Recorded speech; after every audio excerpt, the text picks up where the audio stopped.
Hello, welcome everyone to Print on Demand Council number 3. And today we've got Mike, Juna, and Taylor on. Hello. Taylor's never been on before. She does Etsy and YouTube. So why don't you give a quick intro, Taylor, for those that don't know you? Well, good morning, good afternoon, evening, depending on where you might be. I'm so happy to be here. My name is Taylor, as Philip said, but I've primarily started my business on Etsy with print on demand. I've now gone a little bit into Amazon, not nearly as much as the other gentlemen that are with me here, but I've sold over $250,000 on Etsy to date in the last year and a half. And I went full-time in my print-on-demand business January of this year. So those have probably been my two biggest milestones that I've hit recently, all with Etsy. Nice. That's cool. That's really, really good. That's very cool. Impressive. And Etsy is also going to be a bit more of a focus today because we've not really talked about that much yet in these live streams. So we'll go over a few topics initially, then we'll do a Q&A. We'll do some niche suggestions, and I might also try during a shop review with us all together because people have been requesting that. So later on, you can kind of post your links to your shops. It could be Etsy, it could be TeePublic, Redbubble. I don't think you can link an Amazon store as such, but yeah, maybe we'll pick one and just review the designs, and then we'll go into some personal questions as well at the end. But first of all, where's everyone from? Let us know in the chat. Arkansas. Where are you watching from? Welcome back, Juna's hat. Yeah. I didn't have a hat last time and got some. Threw everybody off. Yeah. Everyone's like, who's this? Yeah. And Juna actually has some big news. For those of you who haven't heard, why don't you spill the beans? I'm full-time. Nice. Woo! Yeah, I'm doing this full-time now. You need the oh yeah, let's do this. Does it work? Come on. Now it's not. No, it's not. No, it doesn't work. There should be fireworks, but yeah, imagine fireworks. Come on, Apple. So but anyway, yeah, my last day was last Friday, so the day after Independence Day. Nice. Appropriately, yeah. Amazing. And that's actually the first thing we want to talk about is when to quit your job. Because Juna just did it. He's been waiting for a long time, and we kind of wanted to discuss what might be the best time. Everyone's opinion is kind of different or experience. So what was it for you, Juna? Like, what had to be set in stone? You might have seen this post, like they post it all the time on Instagram and Facebook and Twitter X. When to quit your job, and then list all these things, right? Like, okay, you have to have this much in savings, you got to pay all down your debt, you got to this, that, and the other thing. And so I kind of followed that. I made sure that I have a good enough savings. I paid off all my debt. I made sure that my print on demand and YouTube, all my side hustle money actually surpassed my 9-to-5 money. So I knew I was going to be safe at that point. So I was just trying to take out all the risk of, I'm not going to make it or whatever, right? So that's when I jumped, is when all those things came about. Just make sure that I knew what I was doing. I checked all the boxes, and I was pretty confident that I could do it. So, did you have like a certain amount, or how many months of savings? Let's say, did you have? Did you have anything like that? And so it varies, but the minimum I think was 6 months, and I have more than that. So yeah, I've heard that as well. That's a good rule of thumb, I would say, because then you kind of because I mean, you already had a big income, but especially for people, I would say who don't have the side hustle at the same income yet, you kind of want to have that safety net, because it takes a while to get going at the beginning for most Absolutely. people. And the lifestyle is going to change a little bit too, right? Because I had dual income, and one of them is going to go away. So I have to like either pump this one up really fast, the other one, or get used to having that for a little while I pump that up. So yeah. But you get all the extra time now. But time, yeah, exactly. So me and Mike have been, we just talked about this before the stream started. Me and Mike have been self-employed for quite a few years now. But Taylor also recently quit a job. Well, more recently. January, so yeah. When was it for you? or what was it? Yes. So my last day was January 26th. So it's been a little over 6 months now, and very similar to Juna, trying to have savings, have everything in line. And for me, I had my healthcare through my 9 to 5 too. So that was a really big factor as well in making sure that that was lined up properly. I just got married in October, so that I was able to jump onto my now husband's plan. So the timing worked really well in that regard, because trying to have healthcare in the United States is very expensive if you're paying out of pocket.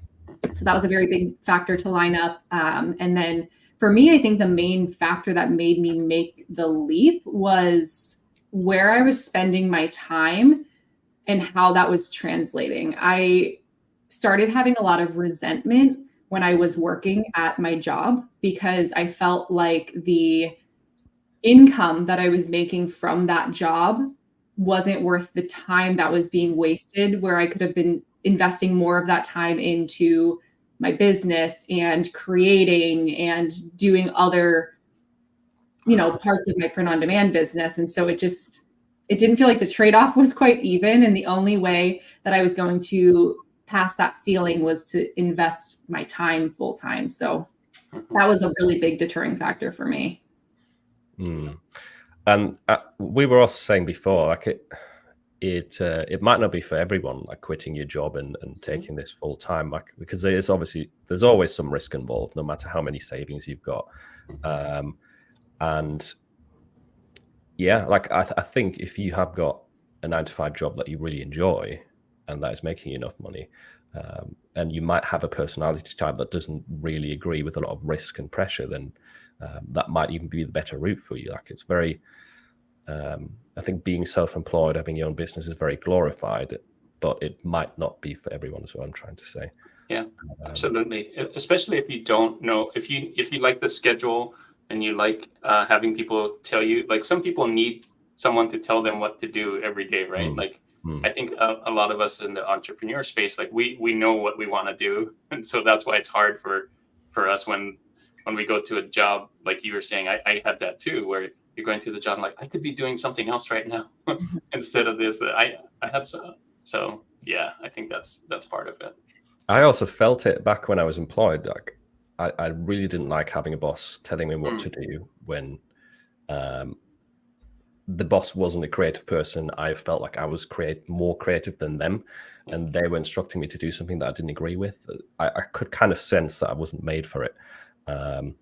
But for someone else, it might be that they work better that way. And we were just saying as well, once you're self-employed, you're your own boss.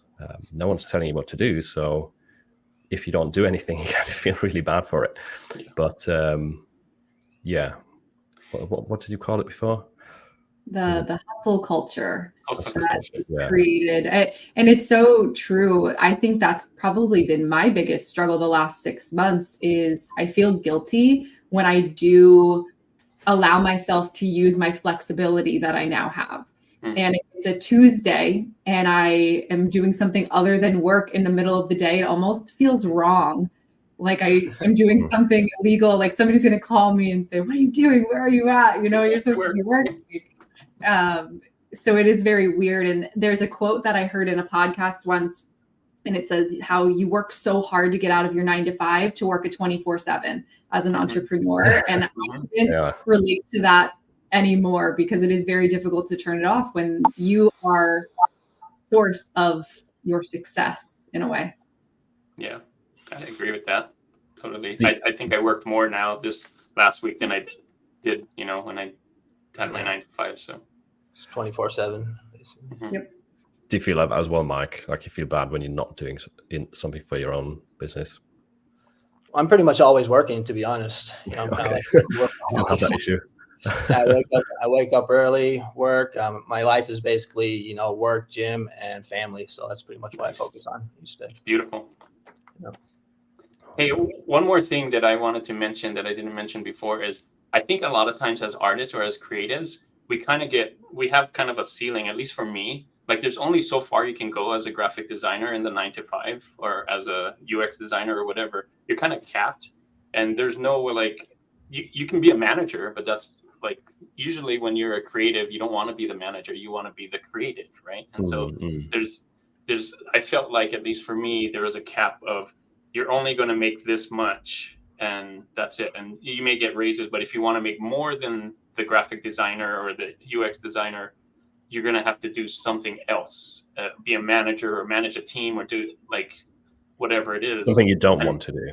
Something you don't want to do. And so like, I felt like I could do more creative things that I really wanted to do as a print on demand or content creator, I guess is what we're calling ourselves. So I think that's a good point to mention, because I think one of the key parts to being successful without a job is that you find something that you really enjoy doing, that you can make just as much or more money with. Because if you just do something for the money that you hate, you're probably going to be the person that falls off and watches Netflix all day instead of doing the work. But yeah, those are some good points. Also, since we're going to do more of a focus on Etsy, but first of all, let's hear from the chat. Like, who of you are self-employed or who still have a 9-to-5? I'd be interested to know. So if you have a 9-to-5, put a 1 in the chat, and if you don't, if you are doing print on demand full time or something else, then put a 2 in the chat. Be interesting to see. What if you're doing both? 3. Oh yeah, if you do both, put a 3. If you're crazy like Juno is. How long have you been doing both? I mean, you started POD so early. All the time. 2005 I started, but I didn't really hit it hard until Amazon, and it didn't get really crazy until I added YouTube. So that's what like kicked it up a notch, like doing print on demand and YouTube at the same time with a 9-to-5. That was not sustainable, but luckily I was able to do it for long enough. Nice. It's interesting. I'll add too. I think, Philip, you mentioned the switch to self-employed and trying to make as much or if not more.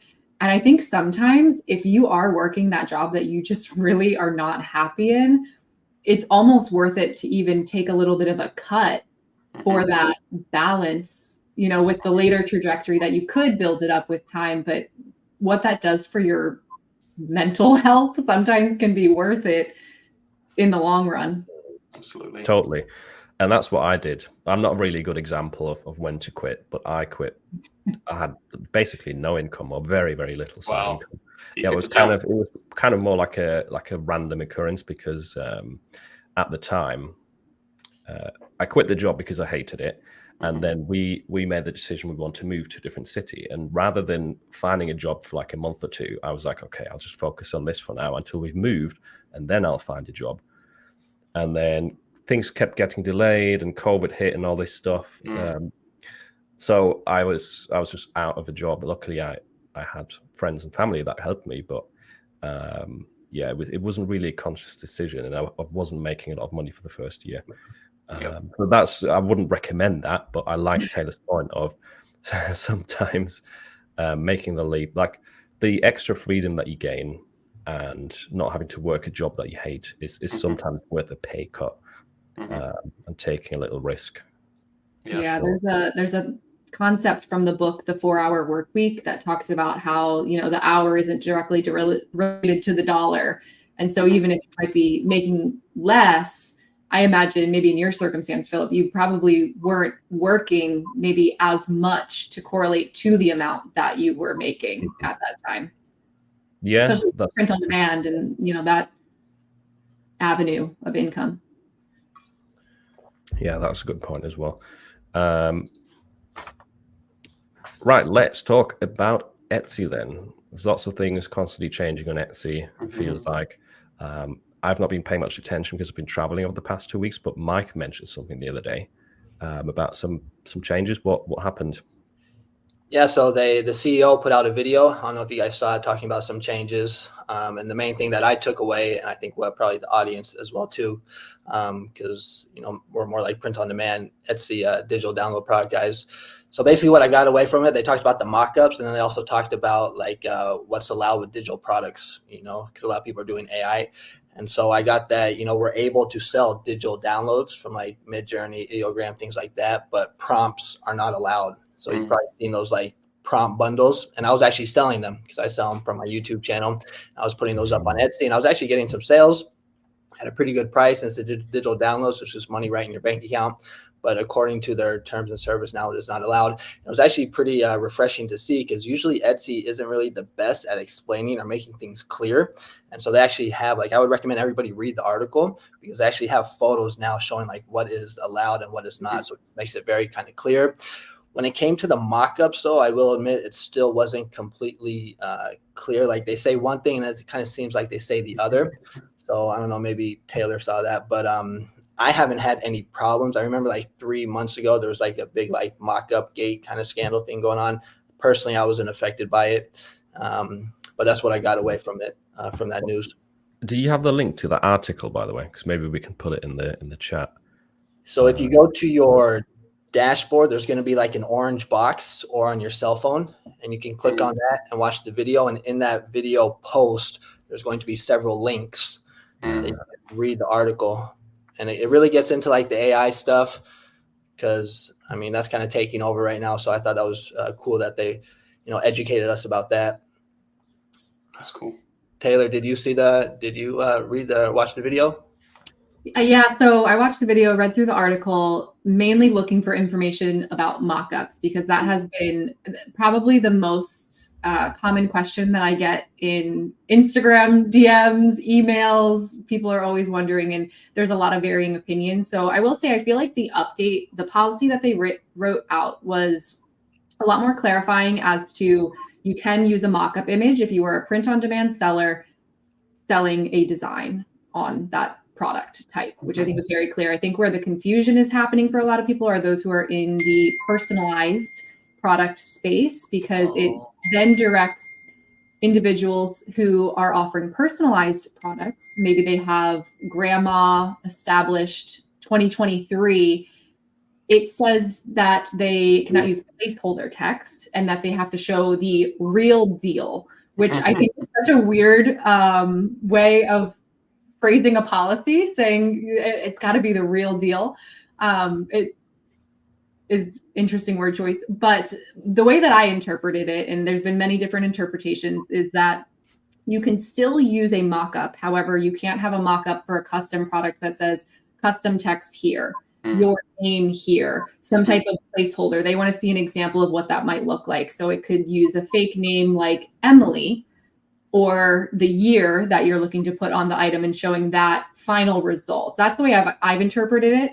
The chaos has come from the people who have interpreted it as you have to order a sample of that finished product. And so somebody who is selling personalized print on demand, who might have 1,000 listings, the idea of ordering 1,000 products is scary, if that's the interpretation and if that's really the way that it goes. Wow. There's a question here related to this. Kind of, do you have to mention use AI in every listing description where there's any AI art? Yeah, so I'm glad that person brought that up, because they did say that. So if you're selling like digital downloads from Midjourney or Ideogram, you have to say in your description now that, something along the lines of like AI was used to create these. So that's a new thing that they put in as well. Interesting. I think a good best practice, anytime Etsy makes any type of policy changes, updates, always do the most drastic route and over communicate. If you're using AI, put it anywhere that you can, in a listing image, in the description, with the toggles and the options that you have when you're creating the listing. Just, it's better to be safe than sorry and just over communicate wherever that you can. Yeah, that's a good rule of thumb. And at one point they were kind of going back and forth about completely banning or disallowing AI, weren't they? Which that would have just been like a death sentence. So I'm glad they didn't do that or go down that route. But yeah, if you want to be safe, then you have to make people aware of it now, it seems. Yeah. Because it kind of conflicts with Etsy's branding. I guess that's why they were going back and forth on it. The handmade marketplace. Print on demand isn't really handmade anyway, but yeah, AI is obviously the opposite of that, and they were kind of thinking, should we ban it? Should we not? But yeah, it would have been stupid if they banned it. Quick side note: we now have a moderator in the chat. So if Nice. anyone's spamming questions or asking stupid, unrelated questions, then you might get banned. Just as a side note. So behave yourselves. Cool. Right. I had a question though. Did any of you that are on Etsy, I'm not on Etsy personally, but did any of you have to change anything or had anything affected because of this change, or does it take effect in a few months or something? How does that work? It's pretty automatic. So you always have to, for example, I do print on demand. And so I have to have who made it, when was it made, and incorporating my production partner. So I already had all of those settings correctly in place. And so it just automatically has added a badge to all of my listings that just say designed by Shopping. Oh, nice. Okay. And so if you, of course, didn't necessarily select the right options, maybe you weren't sure of what to select. I know a lot of people have selected I made it. And that's been another thing that's been a little bit confusing because they make the design. However, Etsy, in my interpretation, is I made it means that you physically put your hands onto that product that is getting sent to the customer. And with print on demand, you're not physically touching it. You're making the design, but another company is making it. So I have had a couple people that I've worked with who they had selected I made it and did have to make that adjustment just so that there doesn't come up as any red flags, Etsy goes full force on them. But other than that, it's pretty automatic. Oh, cool. So I do have, for example, some bundles as well, digital bundles of graphics with Midjourney, but I've not made any changes yet. I didn't even know. I wasn't aware, but I've been fine. Like my shop has been fine. So I don't think if you don't change things straight away, you're totally going to get banned. And I also think it's probably not as straightforward for Etsy to see, is this made with AI or is it not? Like in some cases it's obvious, but a lot of the time the graphics might look similar to like a normal graphic, right? So again, rather be safe than sorry, but I wouldn't panic and like spend 80 hours now changing all your listings. For me, I just took down my prompts and I added in the text on my graphic bundles that AI is using this. And I'm glad Taylor mentioned that about the mock-ups, because I do have some mugs that say, add your name here. So I'm probably just going to delete them because I don't want to have to change like 50 mock-ups. But they weren't selling too well anyway. So yeah, I will throw a quick tip. There is a software called Bella, and you can actually mass update mock-up images in your Etsy listings. So, if it's a similar concept, you could create the new mock-up image that says Emily on the mug, and you could mass change that. It's great if you have a lot of like info cards that have just general information about a certain product type, and you're looking to update that info card in all of that product category that you might be selling in. And it's a subscription type service, but you can get it and then cancel it when you don't need it anymore and just kind of use it for that purpose on those one-off times. What's it called again? Vela, VELA. VLA. It has some other features as well. It's really designed to be a bulk editing tool. I've used it a handful of times. I've never found the need to continue the subscription every single month, more so just on those one-off occasions for a bulk edit, but it can be helpful. Yeah, I've used it before. It's pretty good. Is it VLA? Because I can't find it. VELA. Oh, VEL. Put a link to it in the chat in case anyone needs it. Kind of like productive. Already there. Yep, fella. Thanks, Ethan. There we go. Cool. And for the people that are watching that are interested in selling on Etsy or who are selling on Etsy, let's talk about some best practices. I know you don't sell on Etsy anymore, Juna. Not yet, but now I have more time, so yeah. Start again. You were selling at one point, weren't you? I was, yeah. And because it was too much effort, or? Yeah, it just took up too much time with the 9 to 5, so that's why I'm thinking maybe I could go back now that I have more time, but we'll see. Yeah. Okay. What are some, since your channel is like mainly Etsy, retailer, and I think we all focus on Amazon more so. What are some of the most common things that beginners struggle with, do you think? Yeah, I think the biggest thing that I observe is they are a mile wide and an inch deep. They're creating for 100 different niches, 100 different product types. And I think about it like if you are just shooting a bunch of arrows at a target, eventually one's going to hit, but it's not very sustainable. And you don't really know how to recreate that. Whereas being a little bit more focused, usually the types of focuses I recommend are either being product specific and focusing on one product type like t-shirts, apparel, and creating for different niches in that product category. So you're kind of the expert in that product category, or being more niche specific and having maybe a pet themed niche that's designing for all types of different product types. I think it just allows you to treat it like a business in the sense you can collect data, you can get more insight as to what isn't working, and then you're narrowing your focus so that when you do hit that bullseye, in a sense with a target, you can recreate that a lot more efficiently when you have more of that focus. But I completely understand the approach of and why people do that, why they create so many different things, because it's like, all right, well, if I can just get that one, that takes off and whatnot, it makes sense why. But I think the efficiency, the sustainability, the scalability of that is really difficult. So it's kind of like the old general store versus like a niche specific store or product store. Is that what you're saying or comparing here? Or yeah, similar. And I still think that there's value in having a general store, but as long as you're more specific to one product type and you kind of get dialed in on what that product type, the design style for that product type, because the different product types, some designs can translate from one to another, but sometimes more specific product types, it's not as lateral of a transition, if that makes sense. That's cool.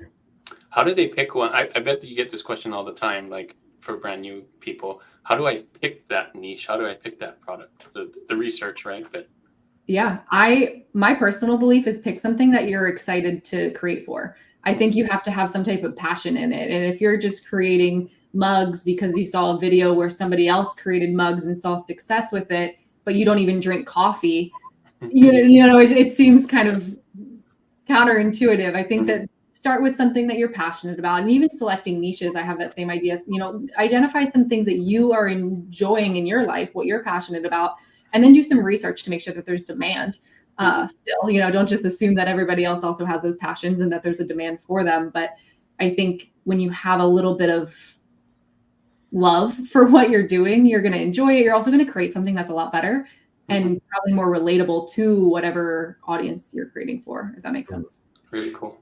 What if that hobby or that niche that you're interested in yourself has got a lot of demand, but it's also highly competitive? Like if it is gaming or if it's hiking, something that has a lot of competition on it. So what would you do in that case? Would you still consider it? And if so, how? Yeah, I'm not really intimidated by competition. I feel like competition is validation that there's money to be made. There's a reason that there's tons of people trying to get into it. I think if it's something you're passionate about, honestly, you probably have more of an advantage than more than 50%, just a random number, than people that are in it that are just going after it because it's a money-making niche. I think you probably can bring a different value, and that's really the biggest piece. I think there's a statistic out there that I found one time, and it was talking about how many purchases are emotional purchases, and it's a very high number. But if you can create something that relates to that same individual who's just like you, who likes hiking, you might have a word, a phrase, a witty comment that not somebody who's into that hobby could create. So I think there's a lot of ways that you can stand out with it. Another way that I always have liked standing out on Etsy is just to offer different variations of products. I think a lot of people just stick to what they see is working for others, but being unique, offering something that is a different color. Apparel, everybody likes to offer the same basic colors. If you can offer something that stands out amongst the search results, that's another great way. Totally agree. Do you mainly sell digital products, Mike, or do you also have a print-on-demand shop on Etsy? Yeah, so I started with a print-on-demand shop, basically just selling like t-shirts, sweatshirts, things like that. And then I actually started adding digital downloads to it, like PNG files and actually wall art. So I kind of have a general store. So kind of like the opposite of what, Taylor was saying. But, I started back in 2017. I didn't really know what I was doing. But the store, it's pretty good. It's got like over 10,000 sales. It's got like over 3,000 listings, 2,000 five-star reviews. So I think there's pros and cons to both, but it's probably better to be like what Taylor was saying, like a little more niche, specific to the buyer is what I would recommend. If I could do it again, I'd probably start that way.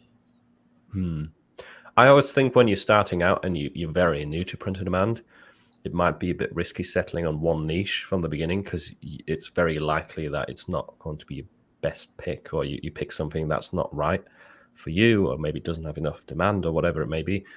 And kind of having a general store at the beginning to test out different things is cool.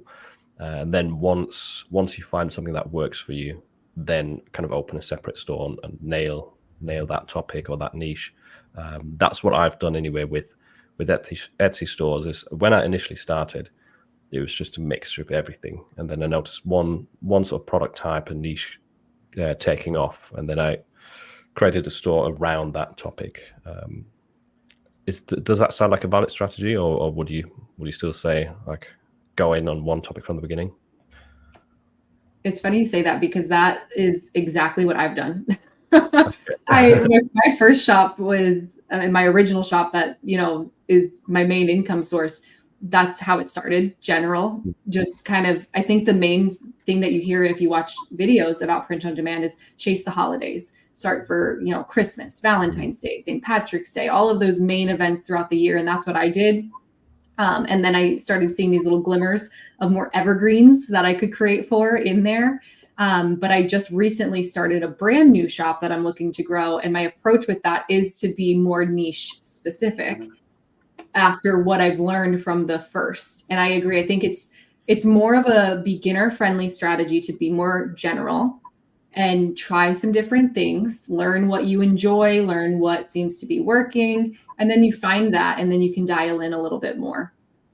And Yeah, go on, Judah. Well, I was going to say, I like that strategy overall in print on demand, because print on demand is set in a way where you can test things for very cheap. Like if you were doing this in the real, have to actually print all the t-shirts and then test it, that would get so expensive. But because we're print on demand, we can put up a lot of things, and Etsy, merch by Amazon, wherever, and kind of really test. Yeah.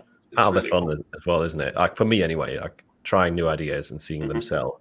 That's way more fun than seeing your old design from 4 years ago sell 10 times a day. It's when you create something new and you try something another new one. That works. Another hook. Yeah. And have that in the Discord server as well. When people post a new shirt and it sells within like 24 hours, it's like something to celebrate.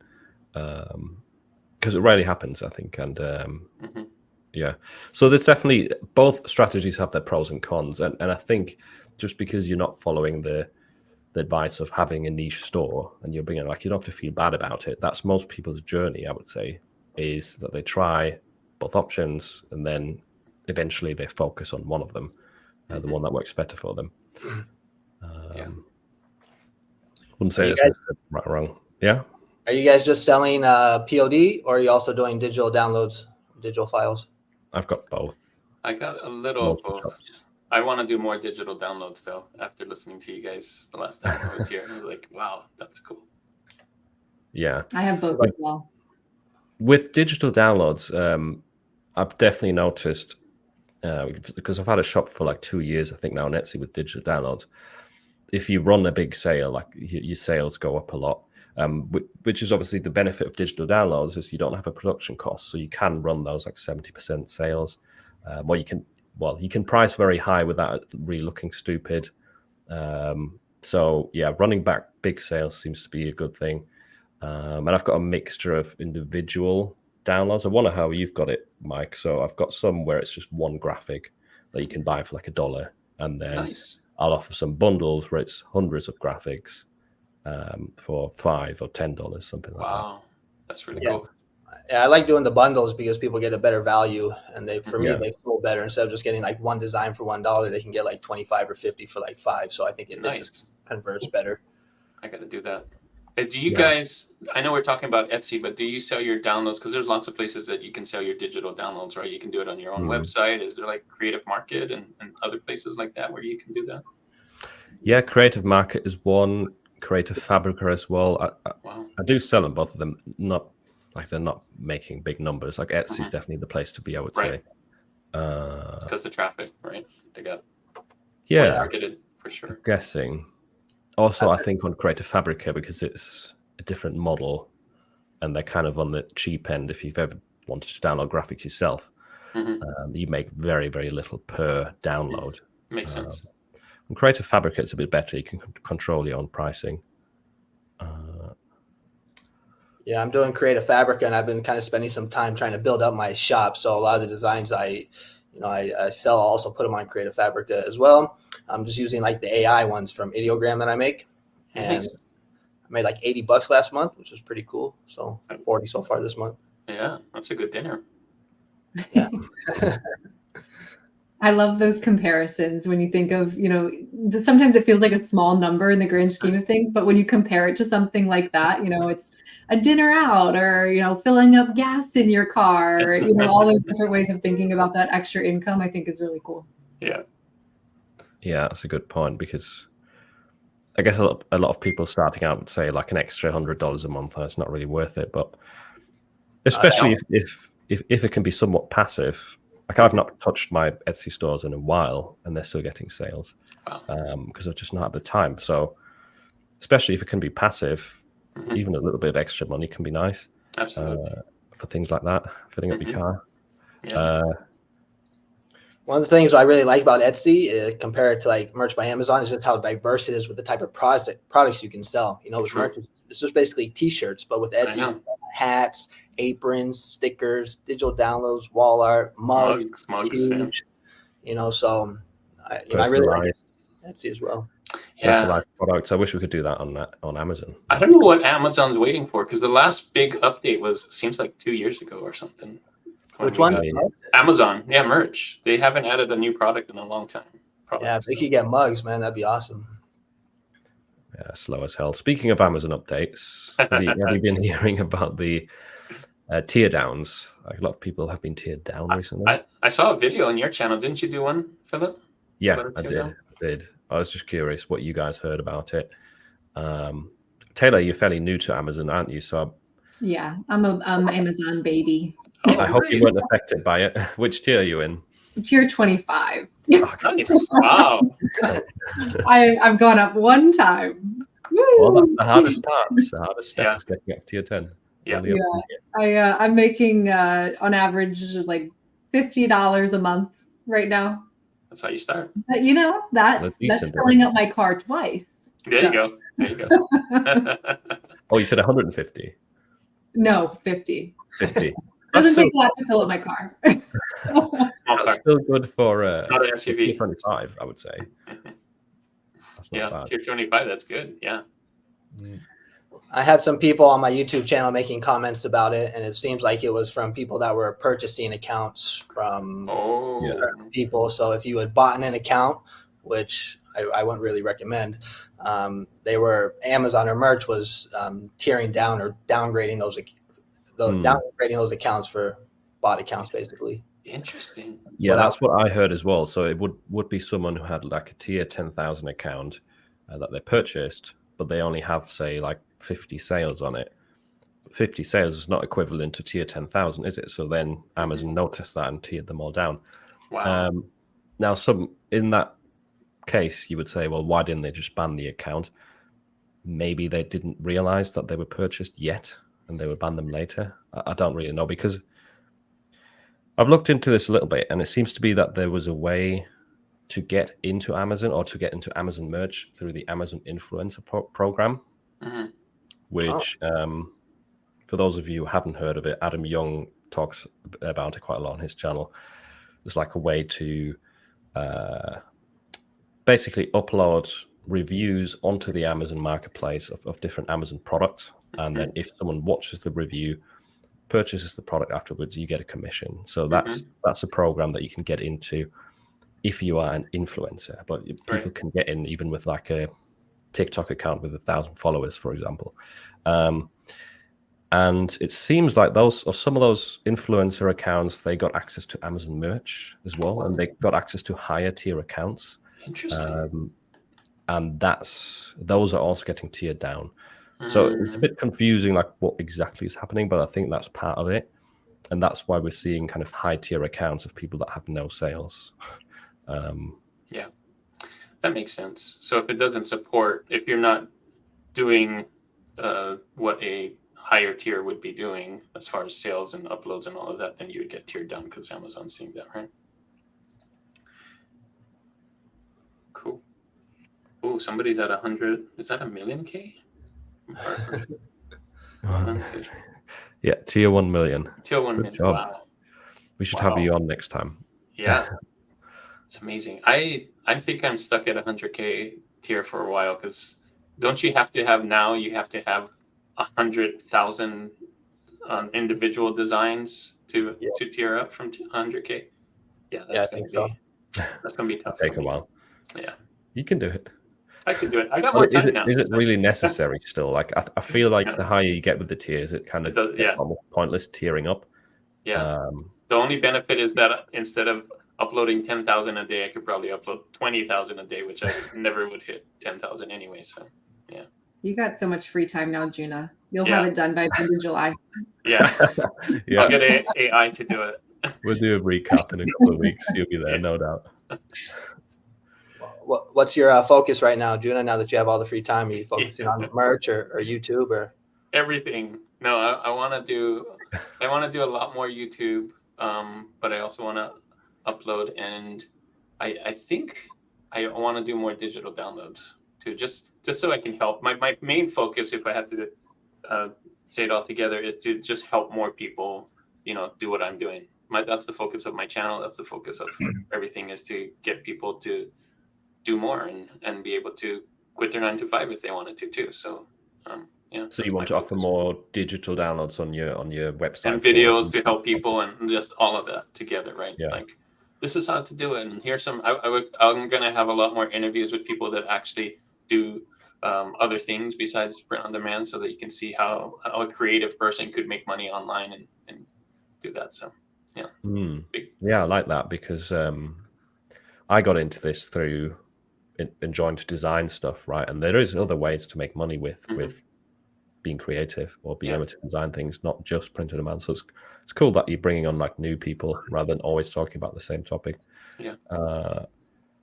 Have you guys ever tried selling like royalty stock?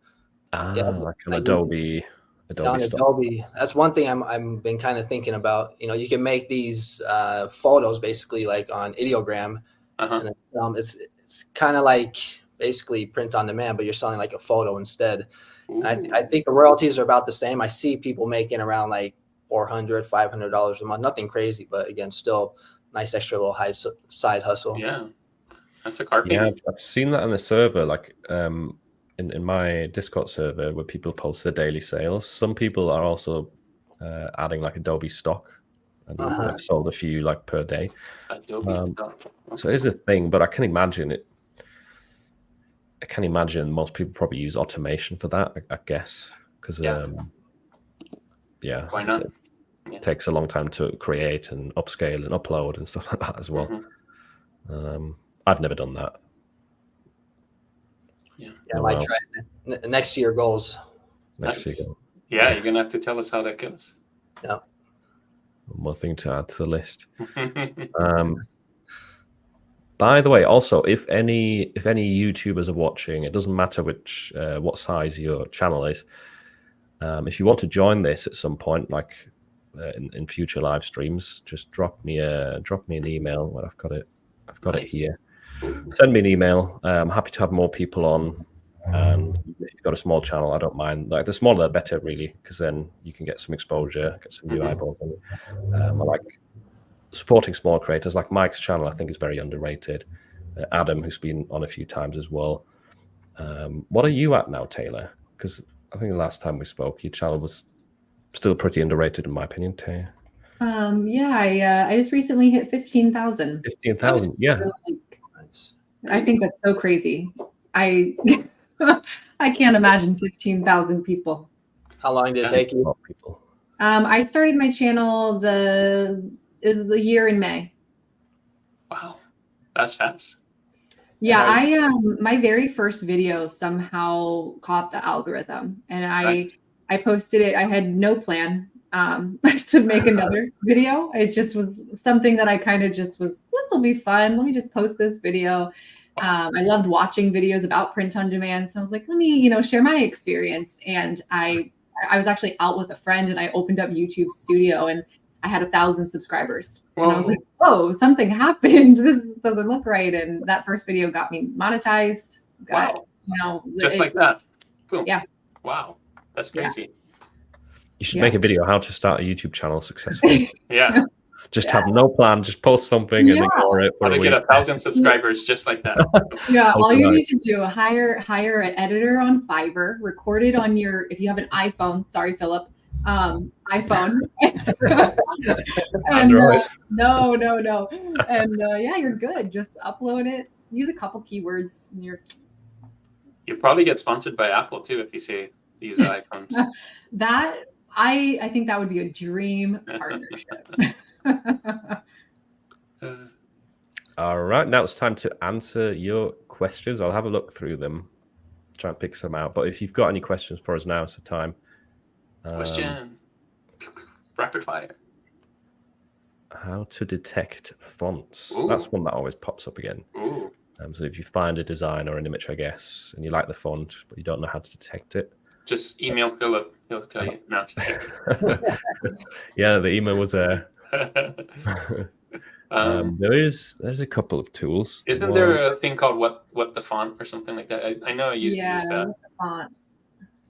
That's on a website that if you find it there, they usually recommend paid fonts, which I guess is fine in some cases, but it's also got this font scroll. Let me put it in the chat. Font scroll. Yeah, that's right. The scroll. Yeah, they have one as well. I think on there you actually get results for like different websites and free and paid options as well. Yeah. I kind of jokingly said email Philip because I get that in my comments all the time because I post my designs on YouTube or whatever, and one of the comments almost always like, "What's that font you're using? What's that font?" Like, okay, and you always tell them to email me. No, I tell them the font. But a lot of times it's from Kittle or Canva, they're the free ones. But I have a few that I like using over and over that are paid. So. Also, like it doesn't always work. Like sometimes you won't be able to detect the font from an image, sadly. But yeah, in that case, just use like a go-to font which has sold for you in the past. I like trying out new fonts as well, but Me too. Yeah, most of the time it's always the same stuff, to be honest. My favorite's Veneer from Yellow. Veneer. Oh yeah, I know. I use it in the thumbnails as well, don't you? Yeah. YouTube. Yeah. Use it all the time. Yeah. Yeah, do more of what's working. That's an interesting one. How do you create an SEO optimized listing? Ooh. It kind of varies depending on which website you're on, I guess, because an Etsy listing is not necessarily the same as an Amazon listing, I would say. What about Etsy? How would you create an SEO optimized listing these days? Do you have any tips, Taylor, for that? Yeah, I think the biggest mistake people make is they are too descriptive rather than search friendly. So they'll describe exactly what somebody's looking at. But the trick, and this is easier said than done, but you have to kind of reverse psychology it. Think about what somebody would be typing in order to see. I love this example. Maybe you have a shirt that has a unicorn that's flying over a rainbow. If you say unicorn flying over rainbow shirt, most of the time somebody's not typing that in. They're not looking specifically for that. But if they say rainbow tea, they might see that and also think, wow, I also really love unicorns. That just connects with me, and they purchase it. So you have to think about what somebody might be typing in, stumble upon your item. But you might also get, in that case, like flying instructor t-shirt. Those people find you and it's like, what, a unicorn? So you have to be careful with the descriptive words that just kind of muddy the waters, I think, for people. Yeah, they have to be. It has to be something that people are typing in the search bar. That's the big thing. And honestly, you can find those types of keywords for free on Etsy by using the search bar and starting to type in one word at a time and see what auto populates. That's what I first did when I first began, because I didn't really understand research tools very well at that time, and so I just went off of what was being suggested, and that was very helpful. But then, of course, you can use research tools, and that'll start giving you a little bit more insight to search volume and competition and things like that. But I think that's usually a good place to start, just trying to target what somebody's typing in the search bar, and also paying attention to relevancy. Sometimes another mistake that I see is people will find a great keyword using a research tool like eRank or Everbee, and it's high search, low competition, but it's not very relevant to what they're selling. And so then it ends up doing more harm than good. They're ranking for, a honeymoon period with that listing, but then nobody's interacting with it. They're not getting clicks, favorite sales, and then it actually hurts the listing and pushes it further down in the search results. Yeah, those are definitely good points. And I think it's kind of part of the reason why using AI to write a listing is not always ideal. Like, it saves time, and that's a benefit, but AI is very sort of descriptive, fluffy words, and it's not necessarily going to give you good keywords. I like it to save time and get like a starting point, but I wouldn't just use AI for everything and kind of hope for things to sell. Yeah. Can I add one more thing that I just thought of too, just specifically with Etsy? So I like to read what Etsy says is how their algorithm works. I think that's a great place to start as well. And something that they say is that essentially they're looking to target the listing that has the exact query match in their title to what a customer is searching for. The listing that has that title exact query match is going to rank higher than one that doesn't. But also a listing that not only has those keywords in their title, but also in the tags of the listing is going to serve a greater priority to the listing that maybe only has it in their title or only in their tags. And so the takeaway from that I've always implemented is I always start by taking my title and putting it into my tags. And then usually I end up having room left over for maybe 3 to 5 additional tags. And I put additional keywords that I think might potentially help the reach of that listing. For t-shirts, I might put the different ways of referring to it: a T-shirt, T-shirt, T-space shirt, all those extra little quirks that you can kind of get some more reach with. But I think that's a really good point to look at what Etsy states. They have some other information. They have a whole article. I could see if I can find the link actually, and then just post it in the chat as well. But there's a lot of really good information in there about how to rank. Those are really good tips. Yeah, so good. Anyone have something to add to that, or just? Like long tail keywords. Because sometimes with like a long tail keyword, you can get like 3 keywords in one. So like gold necklace gift for her. Like, that's a long tail keyword, but there's actually like 3 keywords in that long tail keyword. You have gold necklace gift, and then you have gift for her. So get a long tail keyword with like several keywords that are auto suggested. That's a good tip right there, using long tail keywords. Yeah, that's a good point, because you catch people that type in for her, that just type in gift or like Mother's Day gift. Yeah, good point. Is POD easier when you already have a social media following? I personally would say it depends on what the following is about. That's what I would say too. Not in our case. Yeah, we can't send someone to buy t-shirts with our following. No. If you have a niche specific social media page, if you have funny cat videos and you've got a massive Instagram, if you sell cat t-shirts, that would probably be helpful. It's about your audience, right? So our audience most of the time are people who want to learn about print on demand, not necessarily buy print on demand. They want to sell to us, not buy them. Yeah. But if you had an audience that are about a certain topic, like you said, and then they're ready to buy something, then that's different. Yeah, I would. I mean, if you like social media and you like the idea of having a page to market your designs with, one thing that does quite well on Instagram or social media in general is pages that just reshare like funny videos or funny pictures, whatever, and make it very niche specific. Obviously, always like add the source of where you found the image. But there's loads of pages like that, right? That just reshare stuff. Yeah. They've grown quite big, and then you can have a store link in the bio. Like I wouldn't try and build a social media just spamming t-shirt pictures or something like that to sell them.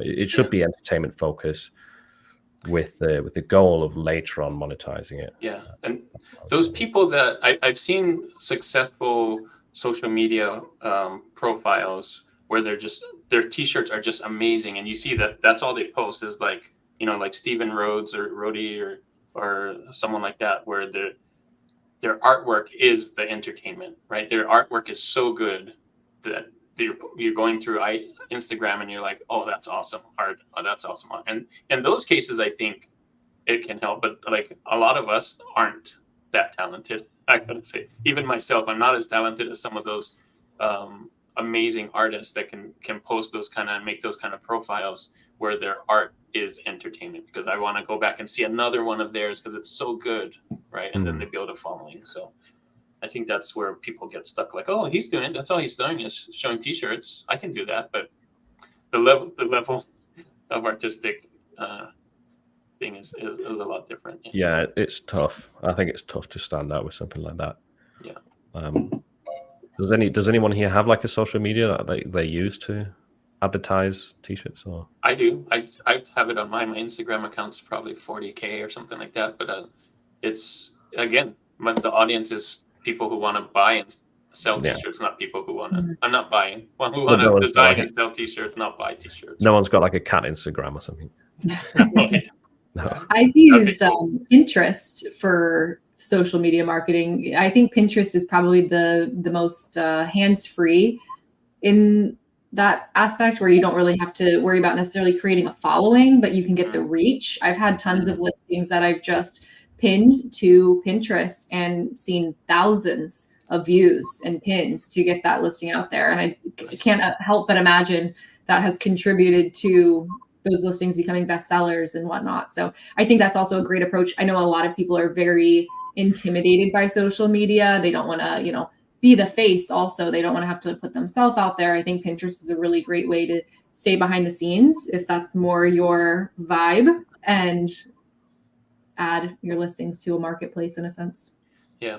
I would say one more thing too on Instagram, is I wouldn't, if you're a designer and want to post your design, I wouldn't just take a screenshot of your t-shirt and just post that every time. I would make it more interactive. Like the people that can make shorts or reels that are actually showing how you create the t-shirts get a lot more engagement than people that are just blasting their t-shirts over and over on different colors and whatever. So you have to think about what people actually want to see and bring value to that, because I think, that those artists, those drawing ones, or how I made my design, people are like, ooh, and they'll stay a little longer to watch that instead of just scrolling past it. So yeah, you can kind of reverse engineer, can't you? Like, what's made me watch this over another person? Exactly. Don't those people usually show like the finished image in the thumbnail, or they show like if one frame and then you have to kind of watch it being made? So you want to wait until the end until you see the finished. Yeah. And it's kind of psychology. I think there's part of that is psychology, that we're kind of want to see a finished thing. Like, oh, as soon as I see someone draw a line, like, okay, what are they going to draw? And so I just watch, right? So, the question that was asked before, which kind of relates to this, is what helps a new Etsy store gain traction and more views for products? So one option there was Pinterest. If you have the time and energy and the passion for it, build a social media page. There is Etsy ads, right? You could invest, if you have the budget, invest into Etsy ads. I know you're quite big on that, Taylor.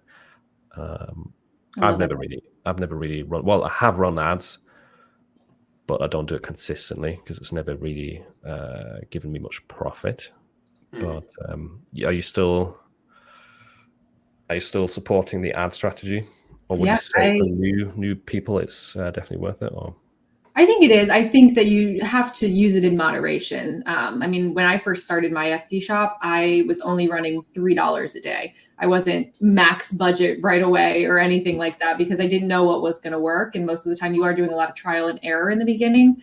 I used Etsy ads as more of a tool for data rather than for profit though in the beginning. So Of course, you can get data on your listings on Etsy. You can see the views. You can see if favorites are coming in. I think those are good data points to double down on. Those types of design styles that might be getting favorites. You know, your SEO is getting it in front of people. That's a clear indicator that maybe recreate more for that niche and reuse that SEO.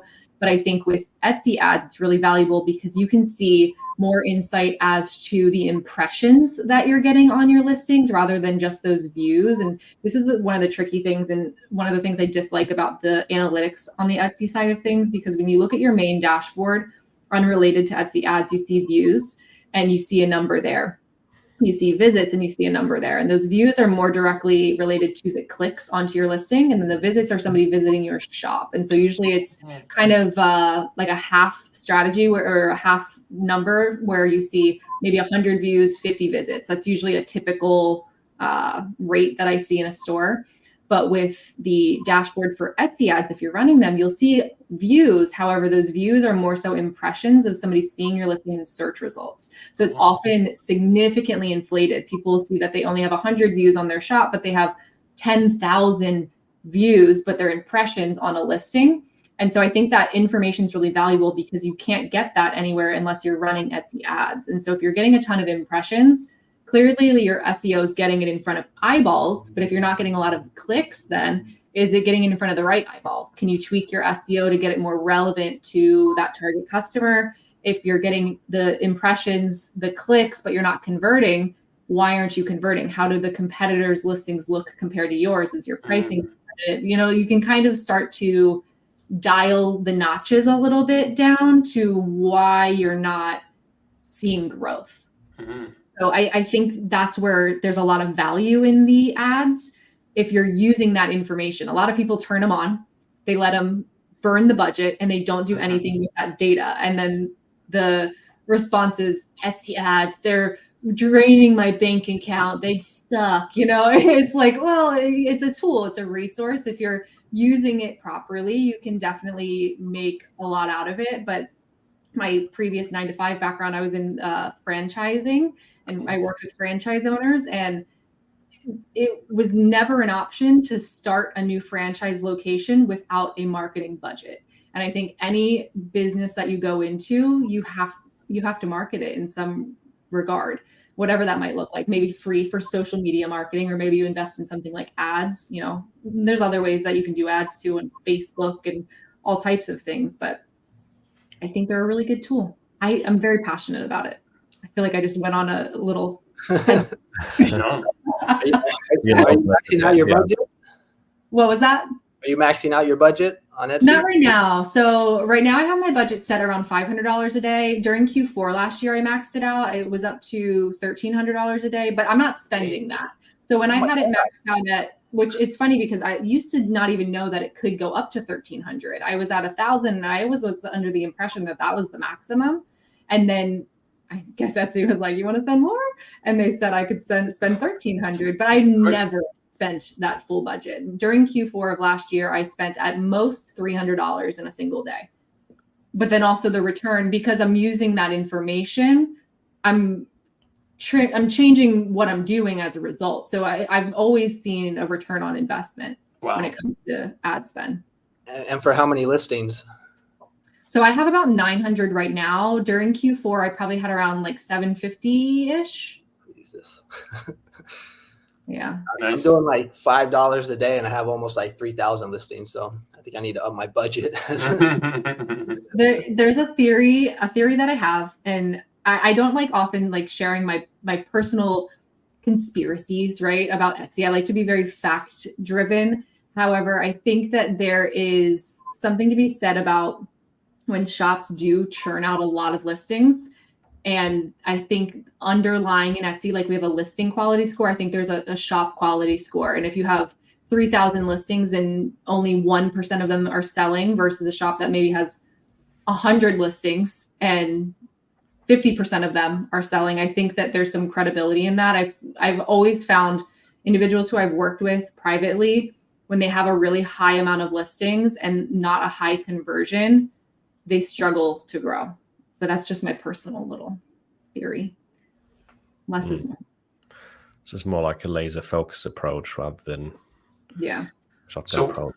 So what would you do? Would you, if you have too many listings, would you just take off the ones that aren't converting and then scale it Yeah, down? I mean, I wouldn't like immediately just start deleting things. I don't think you should delete anything on Etsy. I think you should let it manually renew. So when it starts to expire, you'll have a expiration area that you can go in and explore, and you'll start to kind of weed through what wasn't working. And sometimes you have something that expired that you want to give it a second shot if you're still confident in the design, but maybe what you now have as knowledge 4 months later from when that was originally first posted, you might know that, man, my SEO really wasn't the greatest. I know I've had that where I've had a listing, I felt great about the design, but reflecting back, I'm like, oof, this could be improved. It could be optimized better.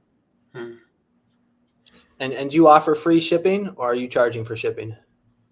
I'm a combination. So it depends on the product type. So for example, like a more expensive product, like a crew neck or a hoodie, usually in order to have a profit with those, I find it's easier to offer free shipping on that type of product because you're kind of right at that cusp of the $35 plus free shipping guarantee if you offer that, which I do offer that in my shop. So in order for me to make sense profit-wise for those more expensive items, I typically price them above that price point anyway. So it makes sense for them to have free shipping because it would be stupid for me to have free or paid shipping in those shipping profile and then it's over $35 and Etsy's going to give it free shipping anyway.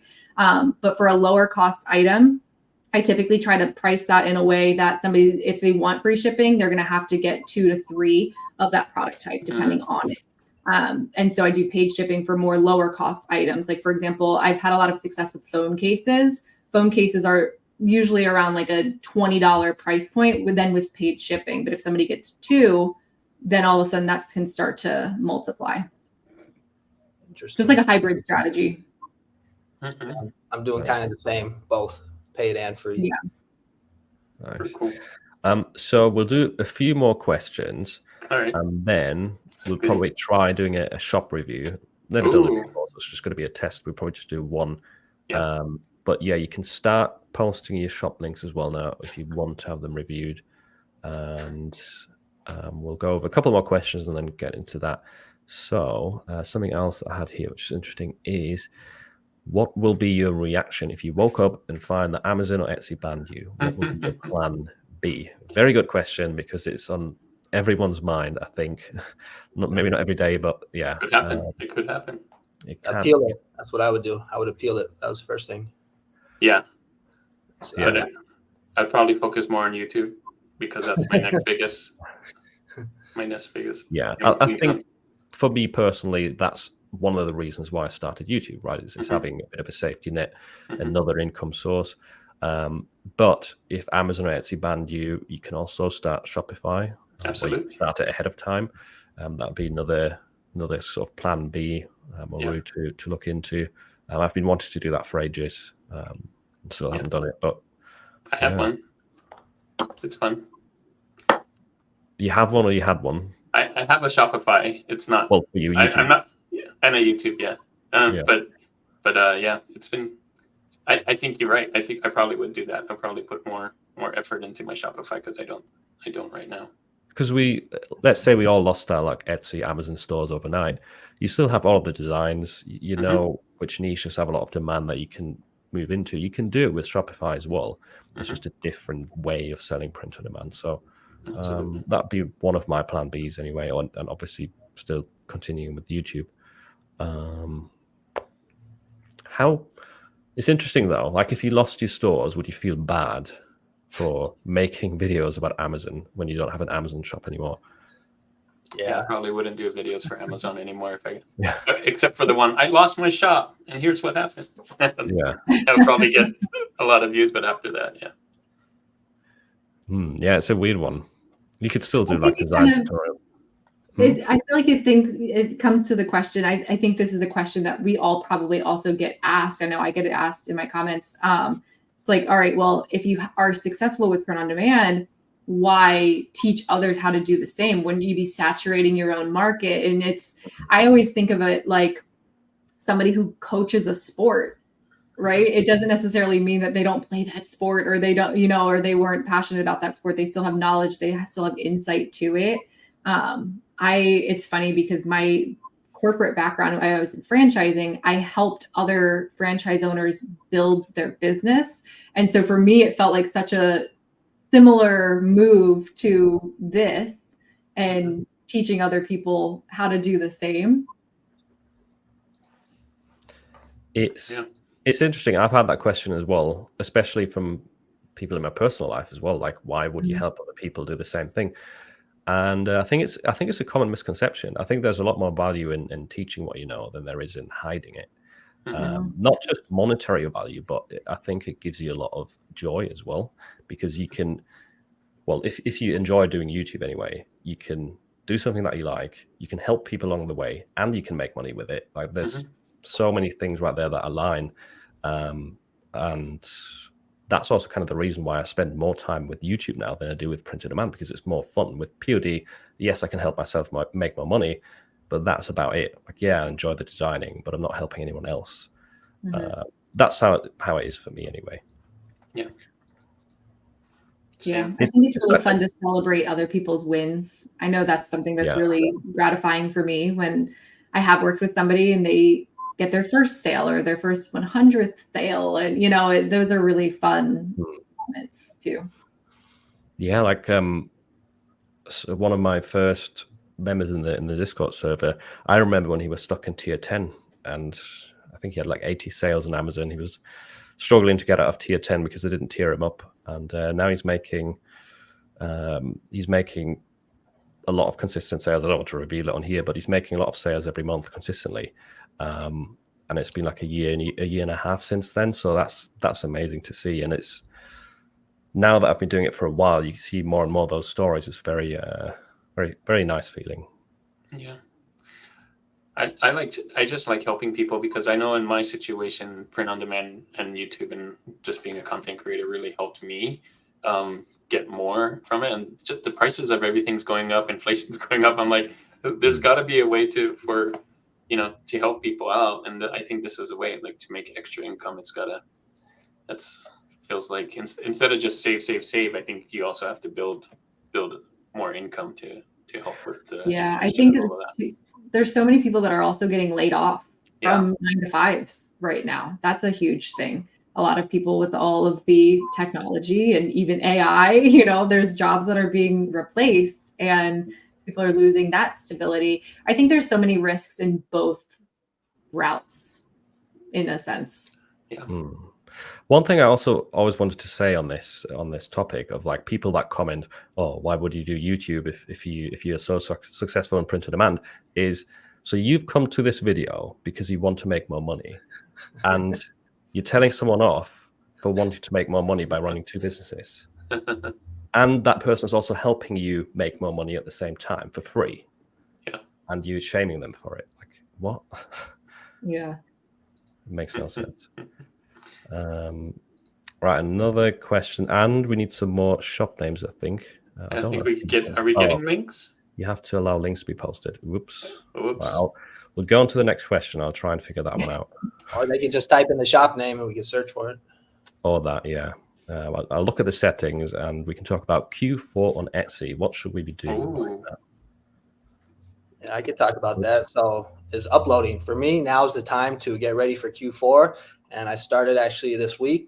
Yesterday, I think I did like 50 listings, t-shirts. I've been really jamming 10 already this morning. So wow, I'm getting ready. I'm really trying to just focus on like gifts, because obviously that's what people are going to be buying. So a lot of like profession and career niches, because I feel like a lot of Americans kind of really identify with their job, and also like demographic niches like mom, dad, brother, sister, things like that. So I'm just uploading and focusing on gifts and like a diverse type of products, especially like mugs. I did really well with mugs last year, so I'm going to try and double down on that. Nice. Yeah, I couldn't agree more. I think focusing on gifts is the best thing that you can do when it comes to Q4. And I think it's also the biggest thing that gets overlooked. I think immediately people start, and I was guilty of this, that's why I'm speaking on it, but designing an item that says Merry Christmas. Right. It's something that's so broad, and somebody's not necessarily going to purchase that for somebody for the holiday. Whereas if it's something that's specific and relates to somebody, I think going through all of the people that you have in your life and thinking of those, maybe you have mom, dad, brother, sister, aunt, uncle, godmother, godfather, all of these different people, thinking of something that would connect to them and creating a product for that. I think you're going to see so much more success with it. And especially long-term success, those items, they become evergreen. They can be selling any time of year. I will also add, I've seen a really great, if you are interested in creating more of those, holiday themed designs, make sure that they're seasonally themed to something that is evergreen. So I saw a really great example of this. Last year, there was a bestseller where somebody was targeting the real estate niche, and they made an ugly Christmas sweater type design, and it said, "Let it close, let it close, let it." Nice. And it was such a creative spin to tying it to Christmas, but also tying it to somebody who can relate to that and would want to wear that for that season, as they're going to maybe open houses and things like that with their clients and whatnot. So I think if you're going to target those holidays, connect them back to somebody. That's cool. Yeah, occupations and hobbies and things like that. I think that can be really strong. I do really well on Halloween, and so I like to do like simple Halloween costumes that can be sold in groups. So like I'm going to a party with my friends, and each of us can wear a different, so maybe it's I don't know, just off the top of my head, like different food items. Maybe somebody's an egg and somebody's a bacon and somebody's a whatever. But you have to look. If that's not done, I would try and do the research and make sure that yours is unique and can stand out. But I think those group costume T-shirts can do really well, at least during Halloween, not necessarily for Christmas, but yeah. Yeah, I agree. I've seen a lot of really witty ideas of that. So I feel there's been a tipping culture that people have talked about a lot recently, and you go into Starbucks and you go to all these different places, and they immediately are asking for 5, 10, 15% tip. And sometimes that's funny. Differentiating opinions as to, where do you tip? Where do you not tip? And I saw a really funny creative idea where somebody made that onto a T-shirt for a Halloween costume. They were the tipping screen. And it was really scary because some people are so, controversial with whether or not you should tip at certain establishments. And it was funny. 30 and 50% scary. Like, why is that on there? On your $10 coffee. Yeah. It's like, what?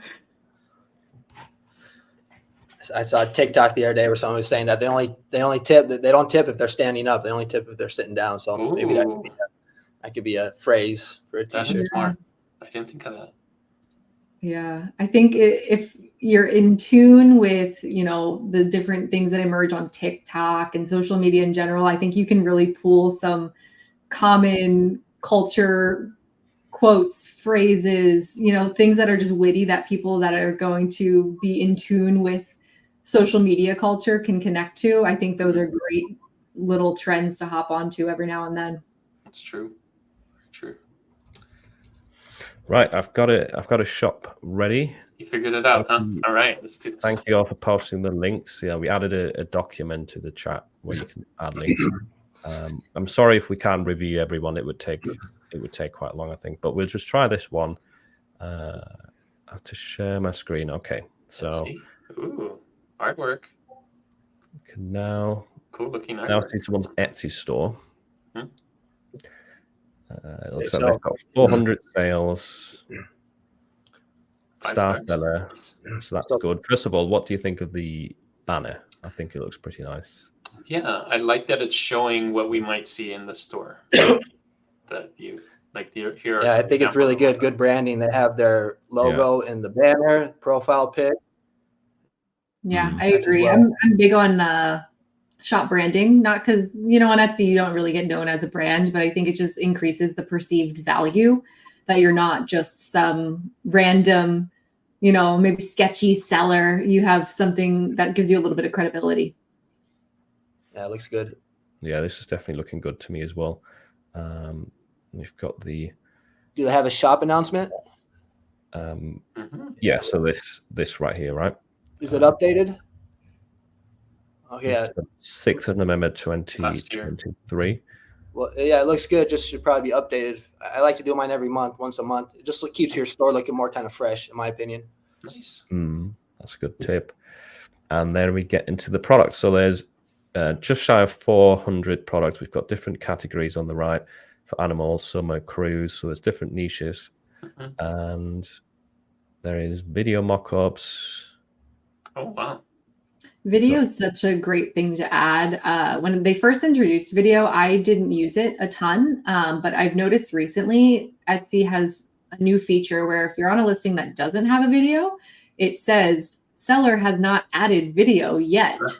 And it highlights that you don't have one, which I don't think is a good look. If you are, trying to sell your product, it brings them to a big gray screen as they're scrolling through those images. So definitely video is a great added bonus. What do you think about the designs? Are there like anywhere you've got a comment about it? Because I could click on them. Like for example, this one, I like the design itself, but I find it a bit hard to read with the small font. Like especially the bit at the bottom. I'd probably have that a bit bigger, or the font not being as condensed. I find if you have text that is small and the font is very condensed and the kerning is very tight, it makes it very hard to read. So for small words, I would have more of a wider font, a bit more spacing. I love the flower butterfly ones and the these look great. So it's really nice. Yeah, that's very trendy with lots of bestsellers as well. That type of style. Yeah, we've got the Highland cow. That's Highland cow. A popular topic. I think the mock-ups are looking pretty good as well. Nice mock-ups. Oh yeah, one thing I'd say about the mock-ups, that they're good, but like the ones with the people, I would probably avoid or have the head cut off so that we could see more of the design. Because when you show the person or the face, it takes away from the design. And if you see the ones that are just like the design, they kind of pop more. So like the ones on the beach, I would probably just have enlarge it. You can do that and have the head cut off so we can see more of the design, so it pops more. You would show just the center of it, so the design is bigger, kind of like with the chickens on the right. Yeah, that's cool. Or the cow. I agree with that. For the thumbnail, it's definitely better because again, you have to remember, majority of the traffic is going to be people scrolling through their phones, and for them, it's even smaller than if you're looking on your laptop or on your Mac or whatever, or your Windows PC. Like that one right there, you can't see it with the girl with her face. You scroll back up. That one right there. Yeah, that's hard. Yeah, I think kind of a good side-by-side too. I think opposite extremes. I think sometimes when you're too zoomed in, for example, the ones that are to the right and left of that, I think that you might start to question what is being sold. Is it a shirt? Is it a sweatshirt? I think a balance of, I do agree, cutting off the head. You do, that sounds terrible. Cut off her head. Off the head, the queen. But let the model show the item as well. I think people can kind of connect with what might fit and the style and things like that too. Need to see the product too, right? The ones where you can see the neck. I think the ones where you can see the neck are probably the best. Sometimes I like to include, if the model's smiling, I like to include just where you can see a little bit of the smile, but not the full face. Just cut off half her head. Yeah, she doesn't need the upper half. It's fine. What do you guys think of, if you scroll down, I was thinking about this, how to comment on this. If you scroll down, there's a bunch of them that look very similar. A lot of the graphics. Scroll down a little bit a little bit more. Well, you see two Highland cows, but look at these. Yeah, look at all the chickens. Yeah. They're very similar. I don't know how it is on Etsy, but when you have a storefront like this, I'm like, man, do we need to have that many of the ones that are just a little bit different? Yeah, it looks a little repetitive. Go ahead, Michael. No, that's what I was just gonna say. It looks a little repetitive or redundant. Yeah, I think that there is value in duplicating a listing and testing different thumbnail images, and maybe that's what they're looking to do with that. But what you can do as far as your storefront, if you want your storefront to look a little bit more cosmetically, aesthetically pleasing, you can actually rearrange things custom. So sometimes those duplicates, I'll duplicate listings in my shop to test different thumbnails and different SEO and whatnot, but I'll resort them and move the duplicates to the last page. So I'm only showing maybe one of those designs on the first page if somebody were to come to my storefront. I don't always think the storefront is as important though on Etsy, because most people, they're purchasing directly from search results. But Can you that's go- exciting. The 2 people bought that in the last 24 hours. Nice. That's good, yeah. Wow, that's pretty cool. We've got I think there's a lot of good practices here being shown. So we've got the sale running out. Oops, running out right here. Big discount. Now it looks super cheap, $12, but I'm guessing. Yeah, they're selling a sticker or something, or what's the? An extra small. Yeah. And it's probably a really bad color. One of the colors is cheaper than the rest. But yeah, let's look at the listing just for a brief moment as well. Highland Cow t-shirt, boho cowgirl shirt. That's interesting. Cool keyword there. Cute farm animal tee. I think those are very relevant t-shirts from what I can see anyway. Relevant keywords. I think it looks good. The title. Yeah, I agree. Can we look at the Can we look at the thumbnails or whatever's all the different things? What do they put in here? Oh, video. Got a video that's not loading for some reason. It's probably just my fault though. But they have one, so that's good. Yeah. Okay. Size and colors. Yeah. All the different options. Wow. I don't know if they're all available, but it's still good to show like a reference. Shipping details, care instructions. Wow. And then the different colors that are available. It looks good. The only thing that sticks out to me with some of those more informational type listing images is I feel like they could make that text a little bit bigger. The color chart and the size chart looks really good, but I think the other ones, there's so much space that I think that, thinking back to people shopping on their phone, it's going to be a lot smaller, it might be a little bit difficult. And they have that empty area that I don't think it'll make it look cluttered. I think it'll just make it a little bit more easy on the eye if they just were to expand that out a little bit. Good call. Nothing crazy. There you can see the new feature, the designed by at the top of the description. So if anyone is printing, that's the new little badge that you'll have on your listings. If you see your listings and it doesn't have designed by and you're a print on demand seller, maybe it says made by, I encourage you to look at your settings in your listing because you want to make sure that if you are not physically making that item, that you do have the correct information, just in case there's any type of sweep that maybe Etsy sometimes does. You scroll down, look at the tags at the bottom. Right there. Explore related searches. Oh, that's it? That's the only tag, or is that the No, those ones that says explore related searches are probably the tags that they have. Oh, nice. Okay, so it looks like they're matching the title, so that looks good. Can you go back to the homepage? Because there's one thing that I wanted to mention about the homepage, the About Me section. In my opinion, I think can help, or at least to have one. I don't think it'll make or break you, but if you could have a good About Me section, it's just going to make your shop look more credible. And and they do. Okay, and it looks good. Scroll down. Does it have photos? It's also nice if you could have photos as well. Okay, no photos, but no big deal. No, we've got the owner. What do you mean photos of the person? Yeah, so you can have photos of basically whatever you want. So like I have photos from Printful that I actually got from Printful because that's what I use. And so I have photos of them like showing the process of how the products are made. Like, that's what you want. Oh, that's made. Cool. Nice. And you can have a photo of yourself, and you can also have a video. So I try and have all those things in my About Me. That's really cool. It's just a way to connect with the customer. And you only need to do it once because then it's on your just About page, right? Yeah. That's cool. Yeah, that was a good shot. Good listing. Nice. Okay.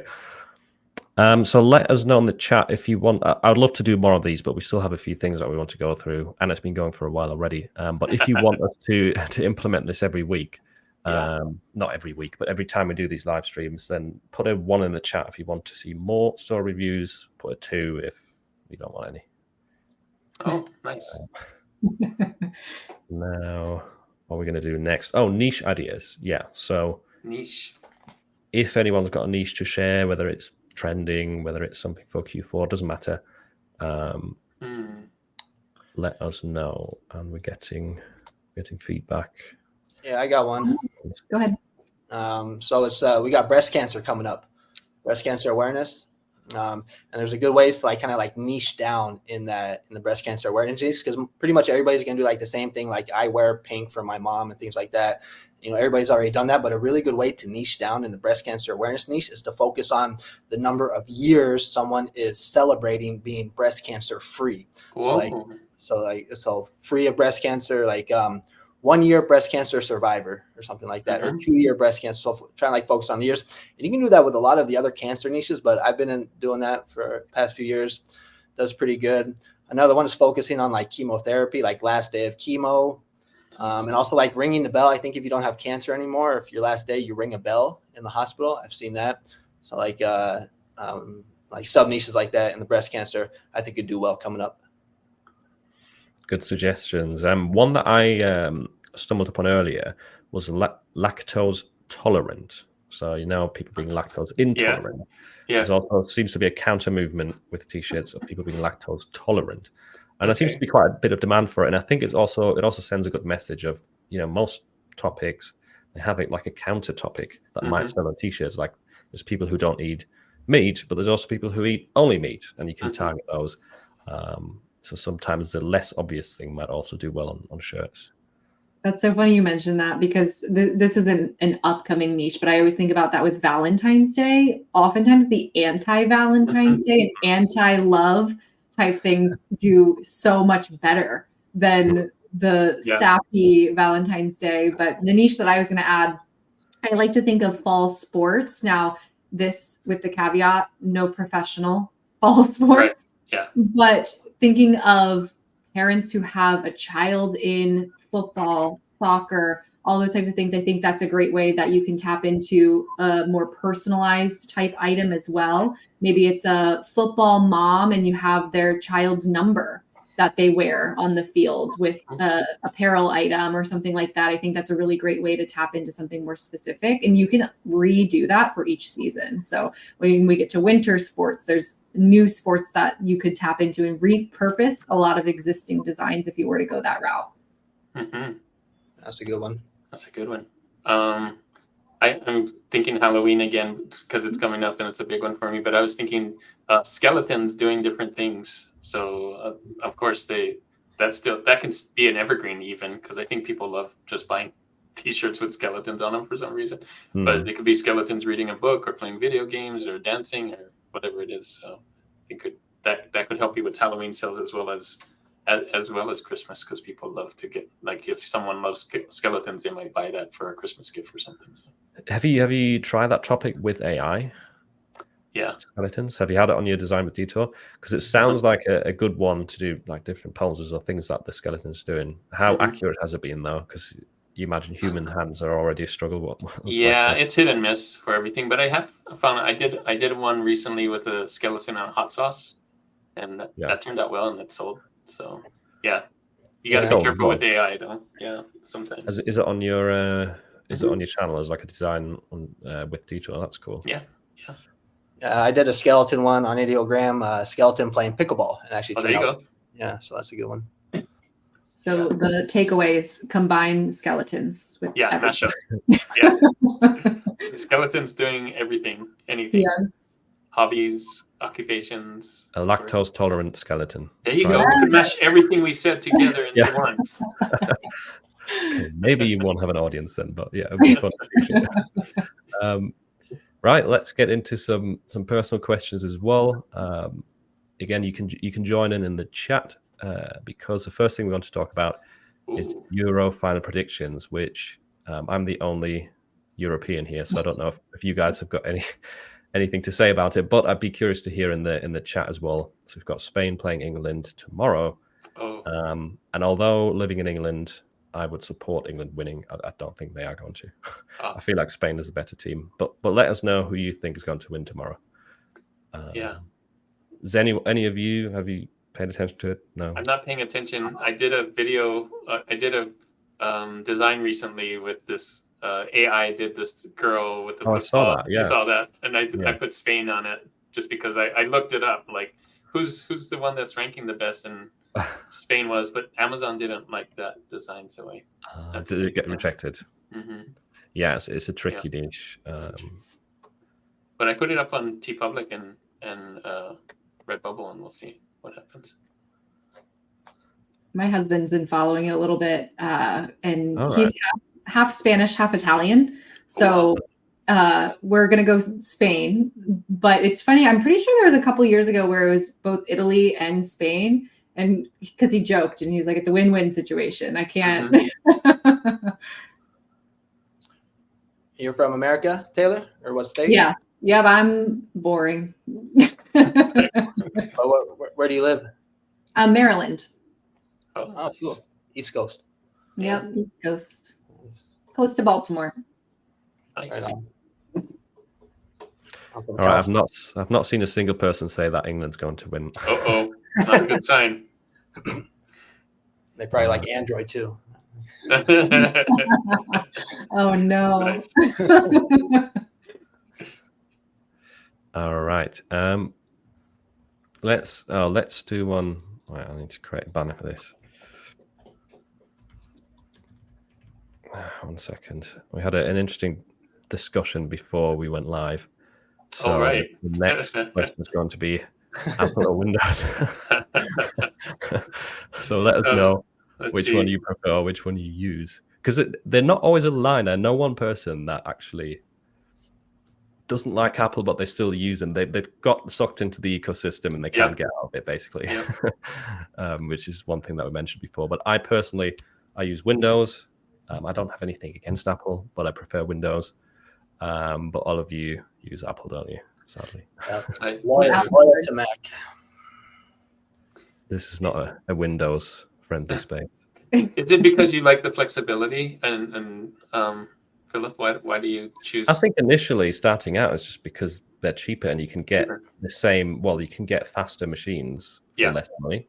Yeah. And now that I'm used to it, I don't see much of a point of changing over, because then you kind of have to change everything over. You know, Apple isn't compatible. Once you buy one Apple thing, it's one thing that I see over and over again is they break so quickly, and then you have to go, like the screens, for example, on laptops, you touch them once and it's like broken, and then you have to always go to Apple to get them fixed. Like it's a thing. I don't know. It feels like there's more freedom with Windows, with Android, that sort of stuff. That also poses more risk in a sense. I feel like Apple are more secure, but besides the screens breaking.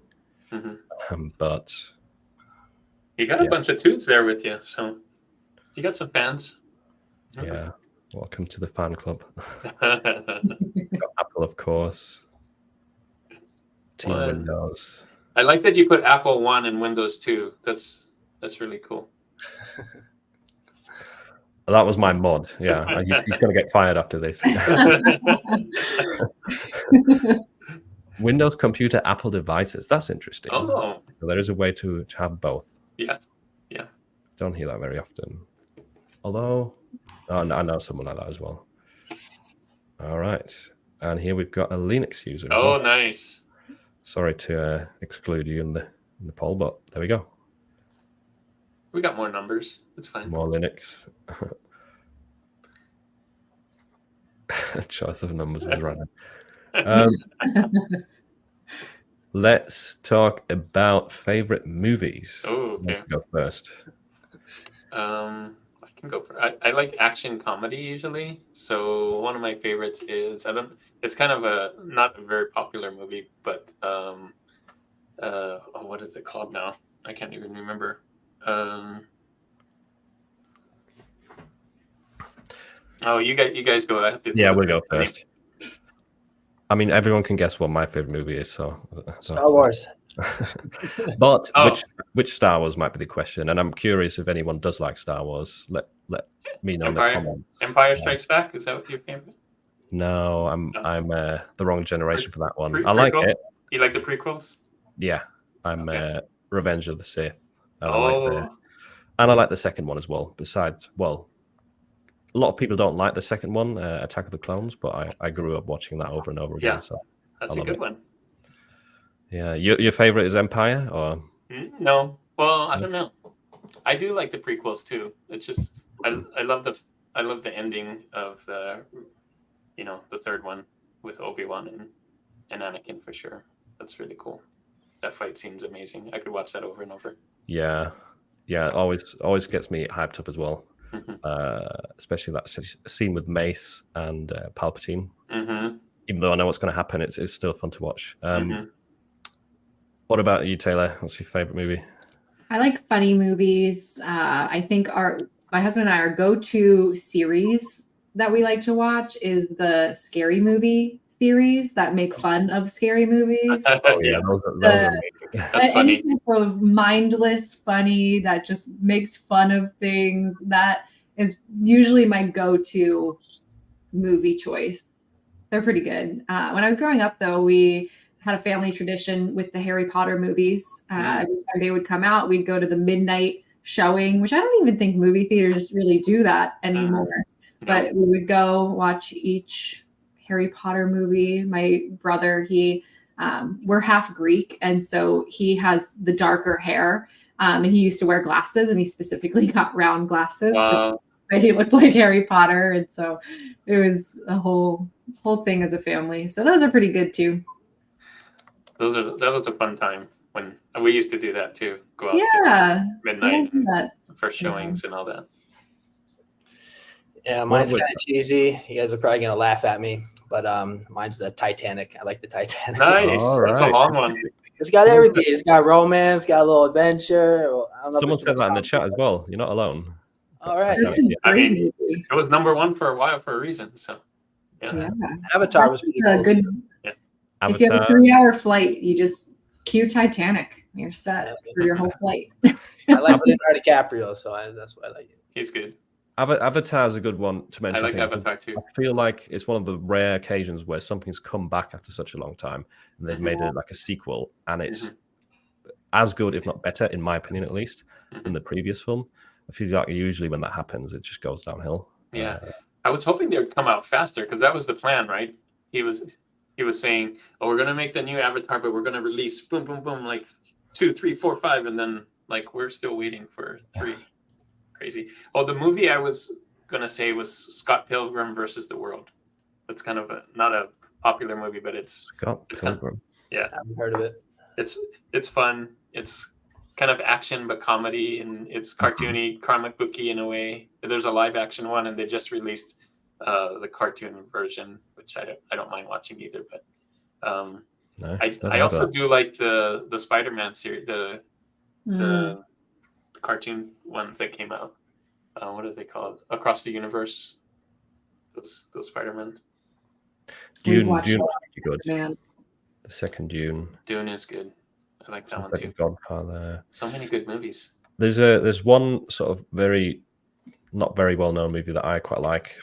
Very old Disney movie. It's called Treasure Planet. I wonder if anyone knows that. Yeah. You know it? I've seen it. I haven't watched it in a long, long time, but I've heard it. Yeah. That's like my childhood favorite film, and no one ever knows it when I mention it. But it's a cool story. It's a shame it was meant to get a sequel, but it flopped because the marketing was rubbish, so I didn't do it. Marketing. But that's a good one for anyone who likes Disney movies. Treasure Planet. Usual Suspects. Yeah, that's a good one. Edge of Tomorrow. All good ones on here. Yeah, you guys got good taste. Yeah. Oh, here we go. Treasure Planet is my childhood movie. Awesome. There you go. That's funny. Nice. Go to travel destination. That's the last personal question we're going to go into. So is it a want to go or have been?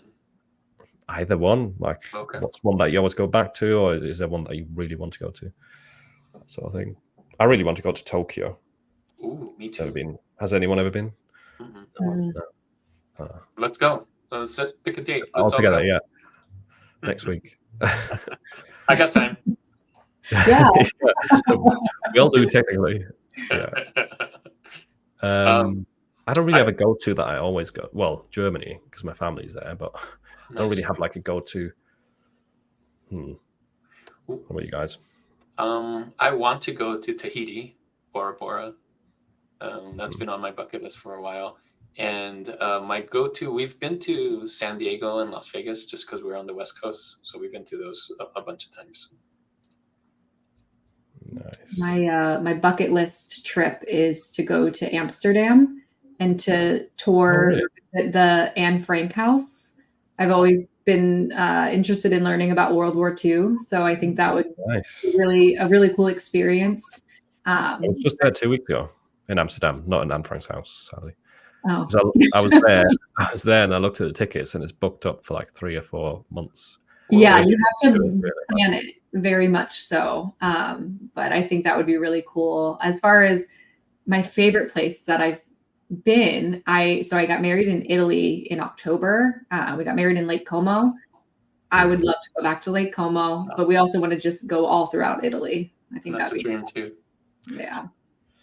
And for the Star Wars nerds, do you remember which? You which said the film first Lake time we Como met, from? Philip, you asked if I got married in Lake Como because of Star Yeah. Wars. Yeah, because I saw the picture. And I Yeah. was like, no, you said you got married in Italy, and I was like, you didn't get married there by any chance, did you? And you didn't even know it has to be Star Wars. No, yeah, it was just coincidence. But yeah, I did get married in the same place Yeah, as Star Wars. and as Anakin Skywalker got married to Padme there. Yeah. Wow. Must be a very popular location for that. Just a coincidence. Yeah, that's funny.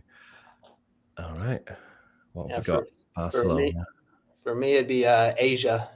Check out like Thailand, Bangkok, Philippines, Nice. place like that. But I did see someone said Barcelona. I actually lived there for a year, and that's a really cool city. The Sagrada Familia, the Park Güell, lots of cool stuff. Yeah. Yeah, I saw somebody say Hawaii. We go there all the time too because I'm from Hawaii. So Oh, nice. Yeah. Morocco. Love to go to Hawaii. It's so far from me, though. It's a long trip. It's a long flight. Yeah. Finding Nemo is a good one. Oh yeah. Morocco again. Nice. Oh, Morocco's popular. There we go. Yeah, it is. I feel like these are Moroccans supporting the home country, or are you all traveling there all the time? But I want to go there as well. Barcelona here. Cool. Good question.